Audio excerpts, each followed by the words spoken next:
Right now at noon, a police officer is in the hospital right now after being shot today. It happened in Fort Lauderdale's Harbordale area this morning, and we have team coverage at noon on that officer shooting. Let's start things off with Local 10 News reporter Syra Onward. She's right there live at the scene. What can you tell us, Syra?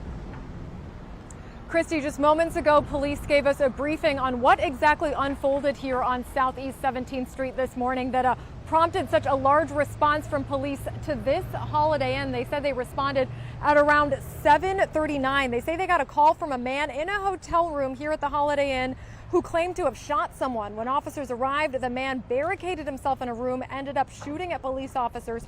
3 officers shot back, and one of those officers was shot and injured. Once police entered the room, the shooter was found dead and alone inside that room. I'll let you hear now from Fort Lauderdale Police Chief William Schultz. Shots were fired at the officers at that time. Our officers exchanged gunfire with the suspect, at which time the suspect barricaded himself in that same room. We just heard about 15 shots and that was it. Police officers surround the Holiday Inn Express on Southeast 17th Street in Fort Lauderdale. A massive police presence after a police officer is shot and injured. We heard it, we jumped on the floor and we just laid there. Spring break visitors from Boston tell us they were staying 2 doors down from the shooter on the 6th floor. I clicked the elevator door, 5 cops in there, all guns, riot shields, like all on my chest, just all on my chest. And they're like, go downstairs, go downstairs, go downstairs. As I'm going downstairs, cops are sprinting up the stairs, like 15 cops just running right up the stairs. Super scary. Bullet holes seen on a window of an upper floor of the hotel. Guests tell us they barricaded in a conference room as police searched for the shooter. They put us in there, they locked it, turned the lights off. They're like, we don't know what's going on. We know there's an active shooter out there. Police units, fire units, a crisis negotiation team taking over 17th Street from 15th Avenue to Cordova Road. Now, those 3 officers who were shot are now on administrative leave as the Florida Department of Law Enforcement now investigates this officer-involved shooting. So far, no one's identities have been released.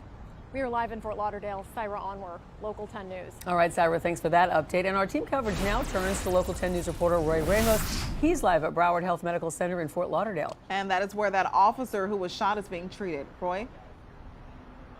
And as soon as that officer was hit, we are told that he was transported here to Broward Health Medical Center to be treated for those injuries. And as we have told you in the past, whenever an officer is hit in gunfire and taken to the hospital, well, this prompts a massive response from law enforcement. That's exactly what we saw today. I want to take you to video and show you what this all looked like when we first arrived here. I was actually on my way on Davie Boulevard, and I can tell you that officers were racing right by me to get to the emergency room to check on the well-being of their colleague. We're told that he did suffer non-life-threatening injuries and is expected to survive. Again, this all happening after that exchange of gunfire with the suspect inside of that room at the Holiday Inn Express. Now, in the process of that exchange in gunfire, we're told that another officer was also injured, but that officer was treated on scene and is expected to be just fine as well. Now, again, 3 officers did open fire. They have since been placed on administrative leave pending the outcome of the investigation by FDLE. We all know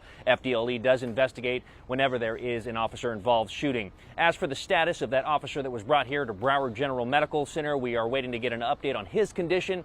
As soon as we get it, we'll be sure to let you know. For now, here in Fort Lauderdale, Roy Ramos, Local 10 News.